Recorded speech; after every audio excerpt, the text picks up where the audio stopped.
महादेव जी कहते हैं, जो होता है अच्छे के लिए होता है। प्रिय मित्रों, आज फिर से आपके अपने चैनल मॉरल माई स्टोरी में आप सभी मित्रों का हार्दिक स्वागत है। यदि आप भगवान शिव शंकर के उपदेश सुन रहे हैं तो पूरा सुनिए, आधा अधूरा छोड़कर जाने की गलती मत करिएगा, क्योंकि इस पवित्र कथा को पूरा सुनने से मनचाहा फल की प्राप्ति होगी। इसलिए इस कथा को पूरा सुने। आप तो शिव भक्त हैं, तो भोलेनाथ का अनादर ना करें। तो चलिए कथा को प्रारंभ करते हैं। प्राचीन काल की बात है, एक घना और रहस्यमय जंगल था, जहां भगवान शिव की एक प्राचीन और पवित्र गुफा स्थित थी। ये गुफा हिमालय की ऊंचाइयों पर बसी हुई थी और यहाँ की शांत ठंडी हवा में केवल भगवान शिव का ही नाम गूंजता था। कहा जाता है कि जो भी इस गुफा में आकर सच्चे मन से शिव की आराधना करता, उसकी सभी मनोकामनाएं पूर्ण हो जाती थी। इस गुफा का रहस्य इतना गहरा था कि बहुत कम लोग ही इसके बारे में जानते थे, और जो जानते भी थे वे इस गुफा तक पहुंचने का साहस नहीं कर पाते थे। गांव के लोग महादेव के इस पवित्र स्थल का आदर करते थे, लेकिन बहुत ही कम लोग इस गुफा तक पहुंच पाते थे। इस गांव में एक युवक था जिसका नाम रमेश था। रमेश बचपन से ही महादेव के प्रति गहरी आस्था रखता था। वह प्रतिदिन शिवलिंग की पूजा करता और अपने जीवन में हर कठिनाई का सामना धैर्यपूर्वक करता। लेकिन रमेश का जीवन हमेशा सरल नहीं रहा था। उसके जीवन में कई समस्याएं और कठिनाइयां थीं, लेकिन वह हमेशा यही सोचता था कि जो होता है अच्छे के लिए होता है। रमेश के जीवन में सबसे बड़ी चुनौती तब आई जब उसके पिता का निधन हो गया। उसके परिवार की स्थिति बेहद खराब हो गई थी। रमेश के कंधों पर पूरे परिवार की जिम्मेदारी आ गई थी, लेकिन उसने कभी हार नहीं मानी और हमेशा महादेव का स्मरण करता रहा। वह हर दिन इस बात का ध्यान करता कि महादेव उसके साथ हैं और वे उसका मार्गदर्शन करेंगे। एक दिन रमेश ने निर्णय लिया कि वह महादेव की उस पवित्र गुफा की यात्रा करेगा, जिसके बारे में उसने अपने दादा से सुना था। उसके दादा ने उसे बताया था कि जो भी इस गुफा तक पहुंचता है और महादेव से सच्चे मन से प्रार्थना करता है, उसकी सभी इच्छाएं पूरी होती हैं। ये सुनकर रमेश ने तय कर लिया कि वह इस गुफा की यात्रा करेगा और महादेव से अपने परिवार के लिए प्रार्थना करेगा। रमेश ने अपनी यात्रा शुरू की। ये यात्रा बेहद कठिन और चुनौतीपूर्ण थी। घना जंगल, ऊंचे पहाड़ और कठोर मौसम रमेश की परीक्षा ले रहे थे, लेकिन रमेश के मन में महादेव के प्रति अटूट श्रद्धा और विश्वास था। उसने निश्चय कर लिया था कि वह चाहे कुछ भी हो, इस यात्रा को पूरा करेगा। रास्ते में कई बार उसे भूख, प्यास और थकान का सामना करना पड़ा, लेकिन उसने कभी हिम्मत नहीं हारी। कई दिनों की यात्रा के बाद अंततः रमेश उस पवित्र गुफा तक पहुंच गया। गुफा के भीतर प्रवेश करते ही रमेश को एक अद्भुत शांति का अनुभव हुआ। उसने महादेव के शिवलिंग के सामने बैठकर ध्यान लगाया और सच्चे मन से प्रार्थना की। उसकी आंखों में आंसू थे और उसने महादेव से अपने परिवार की समस्याओं के समाधान के लिए विनती की। रमेश की प्रार्थना में इतनी शक्ति थी कि महादेव स्वयं प्रकट हो गए। महादेव ने रमेश से कहा, वत्स, तुम्हारी भक्ति और श्रद्धा ने मुझे प्रसन्न किया है। मैं तुम्हारी सभी इच्छाएं पूर्ण करूंगा, लेकिन तुम्हें ये समझना होगा कि जो भी होता है वह अच्छे के लिए होता है। रमेश ने महादेव के चरणों में गिरकर धन्यवाद किया और उनसे विनती की कि वे उसके परिवार की समस्याओं का समाधान करें। महादेव ने मुस्कुराते हुए कहा, वत्स, तुम्हारी सभी कठिनाइयां और समस्याएं तुम्हें एक मजबूत और साहसी व्यक्ति बनाने के लिए थी। अगर तुमने इन समस्याओं का सामना नहीं किया होता तो तुम आज इस गुफा तक नहीं पहुंच पाते और न ही तुम्हें मेरी कृपा प्राप्त होती। जो भी होता है वह अच्छे के लिए होता है। ये बात हमेशा याद रखना। महादेव के वचनों ने रमेश के मन में एक नया प्रकाश भर दिया। उसने समझ लिया कि जीवन में आने वाली सभी कठिनाइयां और चुनौतियां हमें मजबूत बनाने के लिए होती हैं। रमेश ने महादेव से आशीर्वाद प्राप्त किया और अपने गांव लौट आया।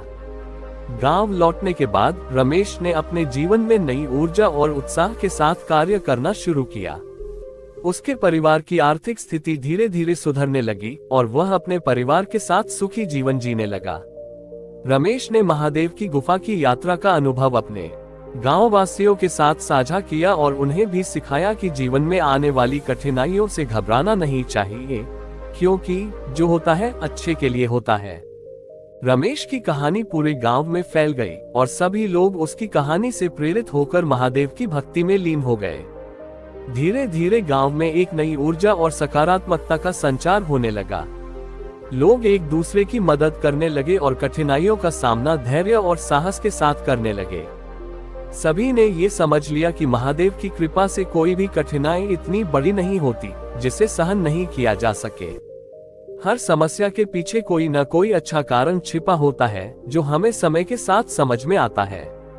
समय बीतता गया और रमेश का गांव समृद्धि की ओर बढ़ता गया। लोग महादेव के प्रति अपनी भक्ति और विश्वास को और मजबूत करते गए। गांव में खुशहाली का माहौल था और सभी लोग रमेश को इस बदलाव का श्रेय देते थे। लेकिन रमेश हमेशा कहता, यह महादेव की कृपा है, मैंने केवल उनकी शिक्षाओं का पालन किया है। रमेश ने गांव में एक मंदिर का निर्माण कराया जहां लोग आकर महादेव की पूजा कर सकते थे। यह मंदिर धीरे धीरे पूरे क्षेत्र में प्रसिद्ध हो गया और दूर दूर से लोग यहां आकर महादेव के दर्शन करने लगे। रमेश ने मंदिर के साथ एक छोटा सा आश्रम भी बनवाया जहां वह लोगों को महादेव की शिक्षाओं और जो होता है अच्छे के लिए होता है की सच्चाई के बारे में बताता। उसने ये सुनिश्चित किया कि कोई भी व्यक्ति इस सत्य को समझे बिना आश्रम से न जाए। रमेश का जीवन महादेव की सेवा और लोगों की भलाई में बीतने लगा। वो एक प्रेरणा स्रोत बन गया जिसने अपने अनुभवों के माध्यम से लोगों को सिखाया कि कठिनाइयां जीवन का हिस्सा हैं और वे हमें मजबूत और बुद्धिमान बनाने के लिए होती हैं। उसकी कहानी और महादेव की शिक्षा ने कई लोगों के जीवन में बदलाव लाया। समय के साथ रमेश वृद्ध हो गया, लेकिन उसकी आस्था और विश्वास हमेशा की तरह मजबूत रहे। उसने अपने जीवन के अंतिम क्षणों तक महादेव की सेवा और उनकी शिक्षाओं का प्रचार किया। जब उसकी मृत्यु का समय आया तो उसने अपने अनुयायियों से कहा, याद रखना, जो भी होता है वह अच्छे के लिए होता है। महादेव की कृपा हमेशा हमारे साथ है और हमें इस बात पर विश्वास रखना चाहिए। रमेश की मृत्यु के बाद गांव वासियों ने उसकी स्मृति में उस मंदिर का नाम रमेशेश्वर महादेव मंदिर रखा। यह मंदिर आज भी उस गांव में स्थित है और लोग यहां आकर रमेश की कहानी से प्रेरणा लेते हैं। मंदिर की दीवारों पर रमेश की कहानी और महादेव के वचन अंकित हैं, जो हर भक्त को ये सिखाते हैं कि जीवन में आने वाली सभी चुनौतियों का सामना साहस और धैर्य के साथ करना चाहिए, क्योंकि जो होता है अच्छे के लिए होता है। रमेश का जीवन महादेव की सेवा और लोगों की भलाई में बीता। उसने ये सुनिश्चित किया कि उसका ज्ञान और अनुभव आने वाली पीढ़ियों तक पहुंचे। उसने अपने शिष्यों को भी यही सिखाया कि कठिनाइयों से घबराना नहीं चाहिए, बल्कि उन्हें सहर्ष स्वीकार कर उनके समाधान के लिए प्रयास करना चाहिए। समय के साथ रमेश वृद्ध हो गया, लेकिन उसकी आस्था और विश्वास हमेशा की तरह अडिग रहे। उसकी मृत्यु के बाद भी उसकी शिक्षाएं और महादेव की कहानी गांव वासियों के दिलों में जीवित रही। रमेश की कहानी आज भी उस गांव में सुनाई जाती है जहां लोग उसे सुनकर प्रेरणा लेते हैं। उसका मंदिर और आश्रम आज भी लोगों के लिए एक पवित्र स्थल बना हुआ है। वहां पर लोग अपनी समस्याओं का समाधान ढूंढने और महादेव की कृपा प्राप्त करने के लिए आते हैं। अंतिम संदेश, रमेश की यह कहानी हमें ये सिखाती है कि जीवन में जो भी कठिनाइयां आती हैं, वे हमें कुछ सिखाने और हमारे भविष्य को बेहतर बनाने के लिए होती हैं। महादेव के प्रति आस्था और विश्वास हमें उन कठिनाइयों का सामना करने की शक्ति देता है। जीवन में आने वाली सभी घटनाओं को सकारात्मक दृष्टिकोण से देखने पर हम ये समझ पाते हैं कि जो होता है अच्छे के लिए होता है। इस सत्य को समझकर और अपनाकर हम अपने जीवन को सुखमय और शांति से भर सकते हैं।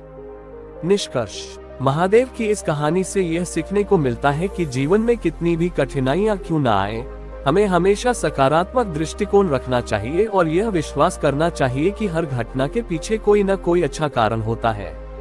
महादेव की कृपा से जो भी होता है वो हमारे भले के लिए होता है और हमें इस बात को समझने और स्वीकारने की आवश्यकता है। रमेश की कहानी हमें ये सिखाती है कि कठिनाइयों का सामना करने से ही हम मजबूत बनते हैं और सच्चे अर्थों में जीवन का आनंद ले सकते हैं। इस सत्य को अपनाकर हम सभी अपने जीवन में सुख और शांति प्राप्त कर सकते हैं। प्रिय मित्रों, इस वीडियो को बोलते समय अगर कोई त्रुटि हो गई हो तो मैं क्षमा चाहता हूँ। मैं आशा करता हूँ कि आप सभी को यह वीडियो अच्छी लगी होगी। अगर आप भगवान शिव के सच्चे भक्त हैं तो आपके अपने चैनल मॉरल माई स्टोरी को सब्सक्राइब और वीडियो को लाइक करके कमेंट में हर हर महादेव लिख दीजिए। इन्हीं शब्दों के साथ मुझे आज्ञा दीजिए। हर हर महादेव।